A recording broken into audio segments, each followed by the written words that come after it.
विलोम शब्द क्या होता है? ऑप्शंस आपकी स्क्रीन पर हैं। आपका समय प्रारंभ होता है।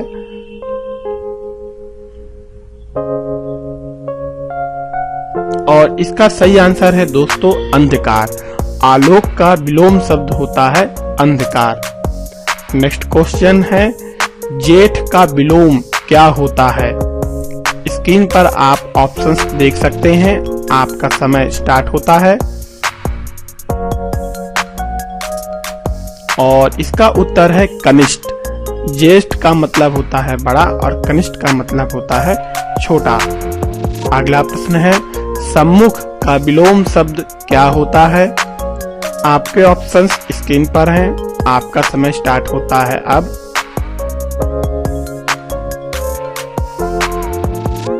दोस्तों इसका उत्तर है विमुख। नेक्स्ट क्वेश्चन सकारात्मक का विलोम क्या होता है? आपका समय स्टार्ट होता है।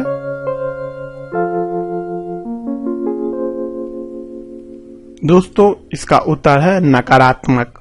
सकारात्मक मतलब अच्छी सोच वाला और नकारात्मक मतलब बुरी सोच वाला। अगला प्रश्न है विस्तार का विलोम क्या होता है? ऑप्शंस स्क्रीन पर आप देख सकते हैं। आपका समय प्रारंभ होता है।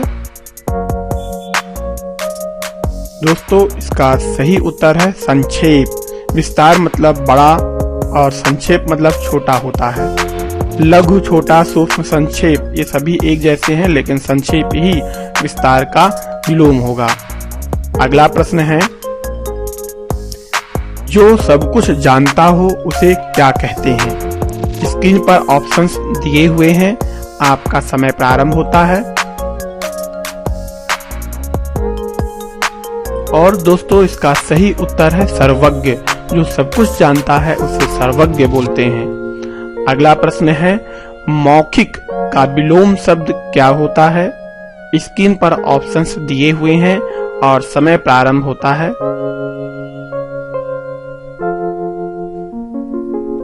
और इसका सही आंसर है दोस्तों लिखित। मौखिक मतलब मुंह से बोला गया और लिखित मतलब लिख के दिया गया। अगला प्रश्न है पुरुष एवं स्त्री के जोड़े को क्या कहते हैं? आपके ऑप्शंस स्क्रीन पर दिए हुए हैं। सही आंसर आपको अपने मन में सेलेक्ट करना है। आपका समय प्रारंभ हो चुका है और दोस्तों इसका सही उत्तर है दाम्पत्य। पुरुष एवं स्त्री के जोड़े को दाम्पत्य बोलते हैं।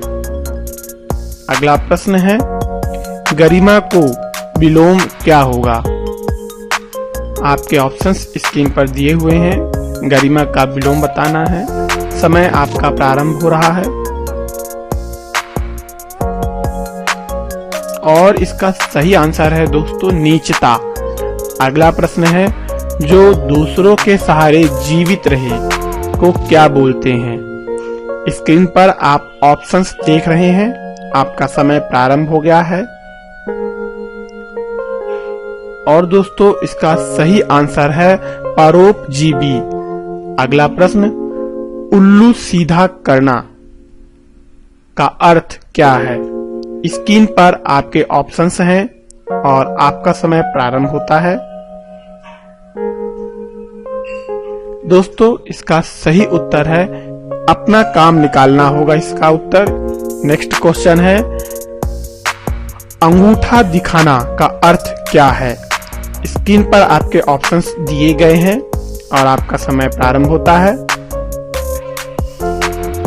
और दोस्तों इसका सही उत्तर है इनकार करना। अंगूठा दिखाना, अगर हमें किसी व्यक्ति को कोई चीज नहीं देना है तो हम उसे अंगूठा दिखा दें। अगला प्रश्न है आग में घी डालना का अर्थ क्या होता है? आपके सामने ऑप्शंस दिए हैं। ऑप्शंस काफी बड़े हैं इसलिए जो समय है वो 7 सेकंड का दिया जा रहा है। आपका समय स्टार्ट हो गया है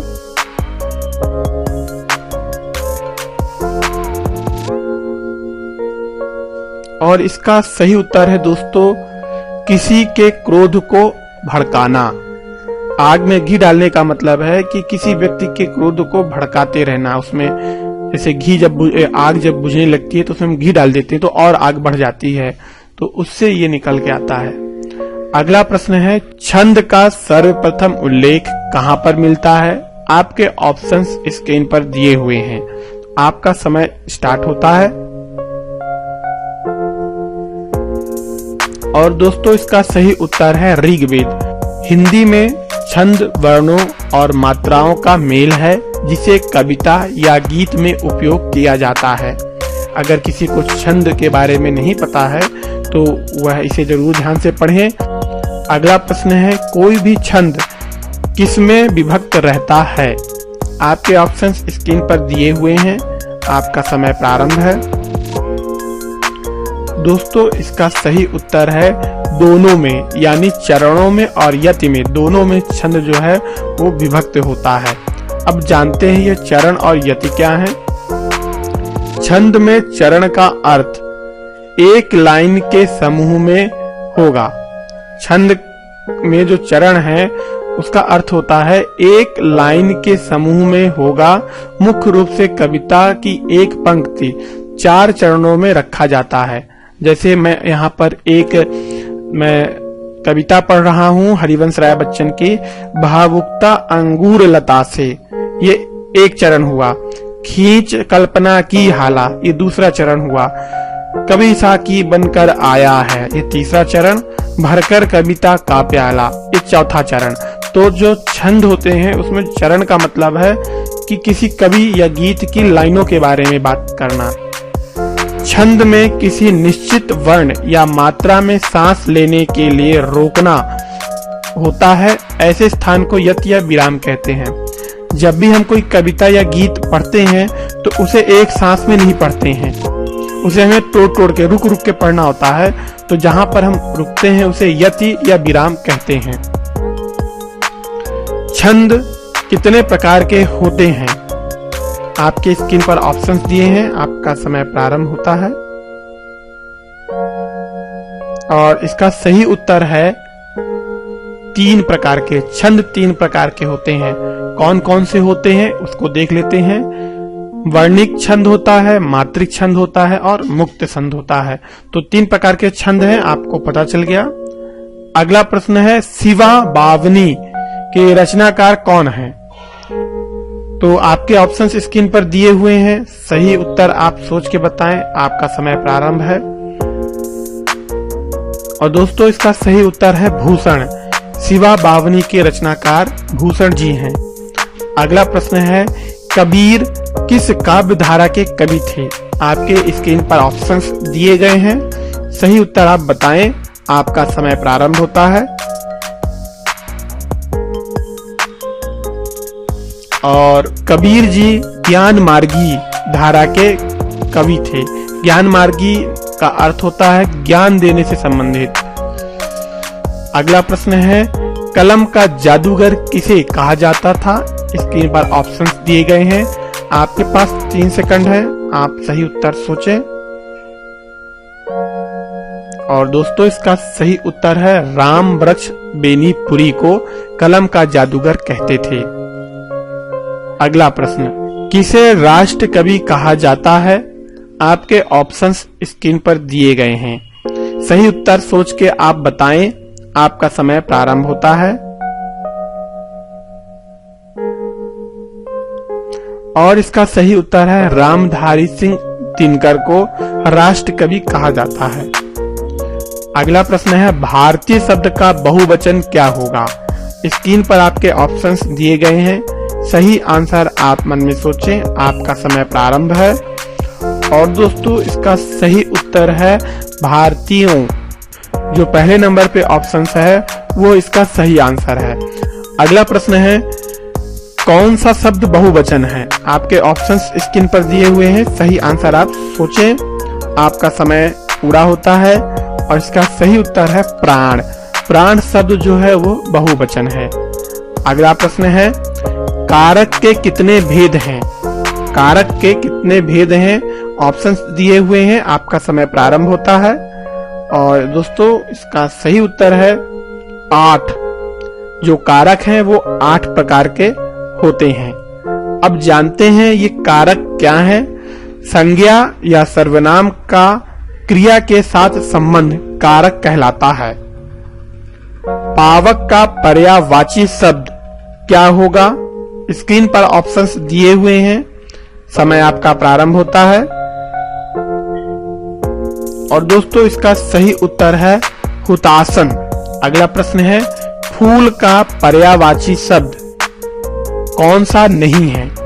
ऑप्शंस दिए हैं, इनमें से ऐसा कौन सा ऑप्शन है जो फूल का पर्यायवाची नहीं है? आपका समय प्रारंभ होता है। और दोस्तों इसका सही उत्तर है तनुजा।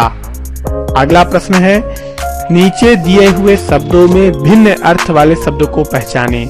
आपके ऑप्शंस हैं, इनमें सभी एक ही प्रकार के शब्द हैं, एक ही मतलब के शब्द हैं, लेकिन एक अलग है, उसे आपको पहचानना है। आपका समय स्टार्ट होता है। और इसका दोस्तों आंसर है तुरंग। अगला प्रश्न है, वाच्य कितने प्रकार के होते हैं?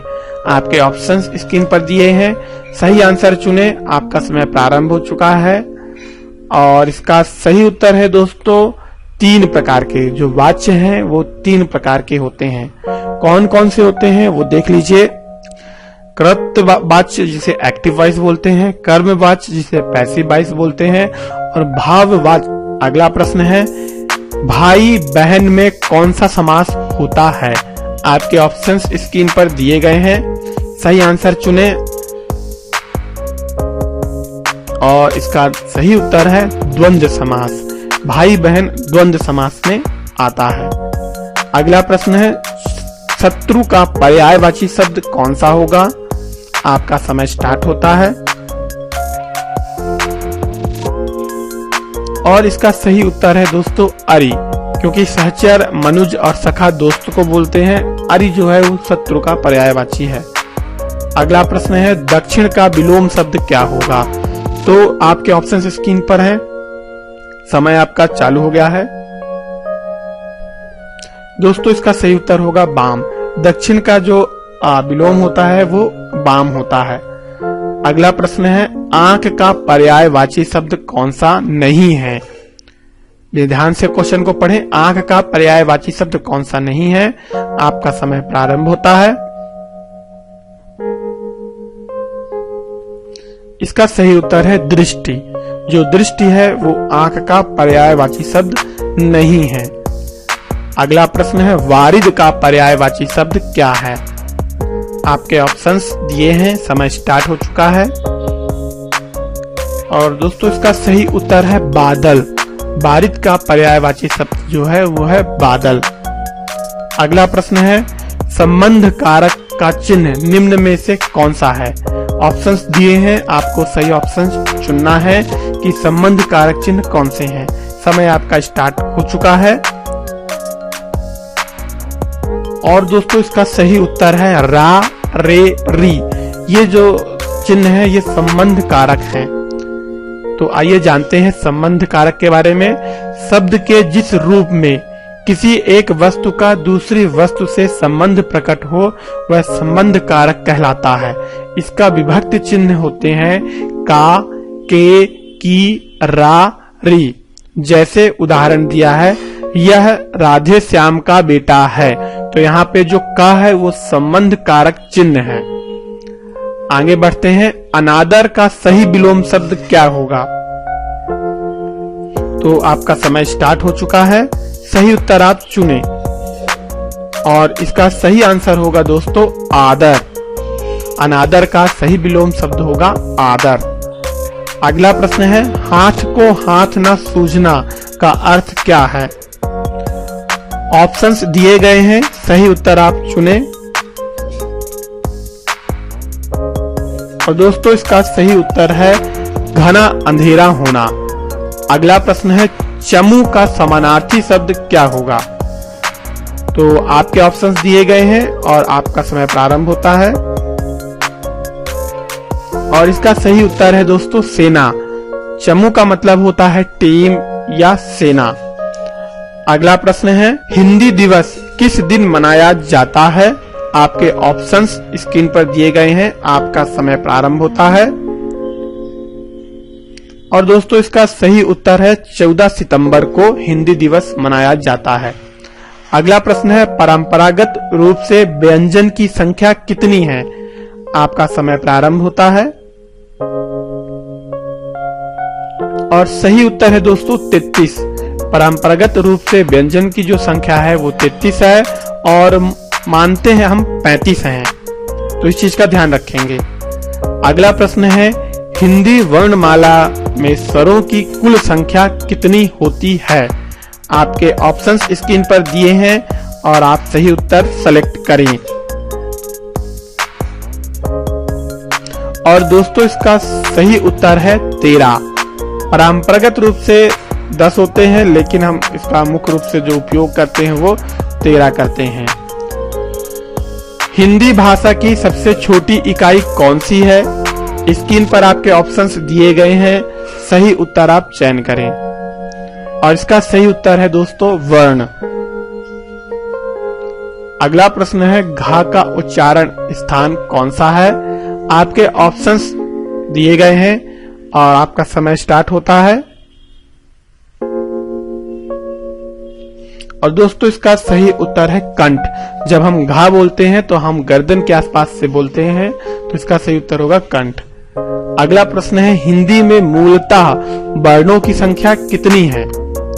आपके ऑप्शंस दिए गए हैं और आपका समय प्रारंभ होता है। और दोस्तों इसका सही उत्तर है 52। मूलतः वर्णों की जो संख्या है वो 52 है। अगला प्रश्न है स्वर संधि के कितने भेद हैं? आपके ऑप्शंस दिए गए हैं और आपका समय प्रारंभ होता है अब।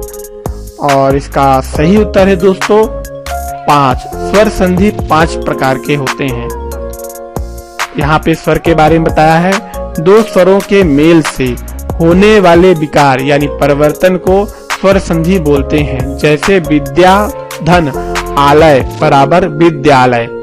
स्वर संधि 5 प्रकार के होते हैं, दीर्घ संधि, गुण संधि, वृद्धि संधि, यड़ संधि और आयादि संधि। अगला प्रश्न है मनोयोग का सही संधि विच्छेद कौन सा होगा? आपकी स्क्रीन पर ऑप्शंस दिए गए हैं, सही उत्तर आप चयन करें। आपका समय स्टार्ट होता है।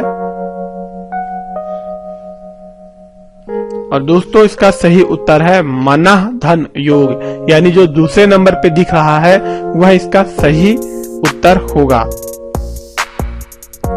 अगला प्रश्न है पंचवटी में कौन सा समास होता है? आपके ऑप्शंस स्क्रीन पर दिए गए हैं और आपका समय स्टार्ट होता है। और दोस्तों इसका सही उत्तर है बहुब्रीहि। पंचवटी कौन सा समास है? उसका उत्तर है बहुब्रीहि। दो शब्दों के युग्म से बना शब्द जो तीसरे शब्द की ओर इशारा करे उसे बहुब्रीहि कहते हैं। उदाहरण नीला है कंठ जिसका अर्थात शिव नीलकंठ।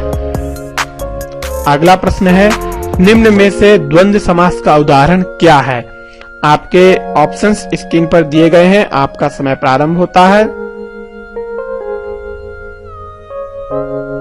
और दोस्तों इसका सही उत्तर है रुपए पैसा। जो रुपए पैसा है वह द्वंद्व समास के अंतर्गत आता है। अब देखते हैं द्वंद्व समास क्या है। जिस समास के दोनों पद प्रधान होते हैं तथा विग्रह करने पर और अथवा या एवं लगता हो वह द्वंद्व समास कहलाता है, जैसे ठंडा गरम यानी ठंडा या गरम। अगला प्रश्न है चौराहा में कौन सा समास होगा? आपके ऑप्शंस स्क्रीन पर दिए हैं, सही उत्तर आप चयन करें। समय स्टार्ट हो गया है। और दोस्तों इसका सही उत्तर है द्विगु समास। द्विगु समास क्या होता है उसके बारे में सुने। जिस समास का पूर्व पद संख्यावाचक विश्लेषण हो उसे द्विगु समास कहते हैं। चौराहे में 4 जो था वो संख्यावाचक था। अगला प्रश्न है दीनानाथ में कौन सा समास है? ऑप्शंस आपके दिए हुए हैं और आपका समय प्रारंभ होता है।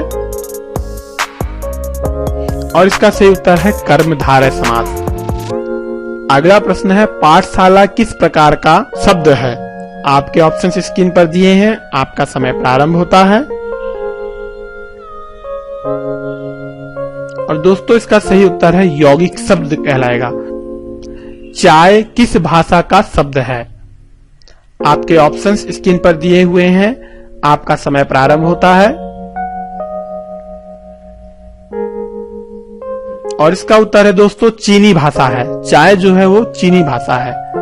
अगला प्रश्न है वकील किस भाषा का शब्द है? ऑप्शंस स्क्रीन के सामने है, आपका समय प्रारंभ होता है। और दोस्तों इसका उत्तर है अरबी। वकील जो है वो अरबी भाषा से लिया गया है।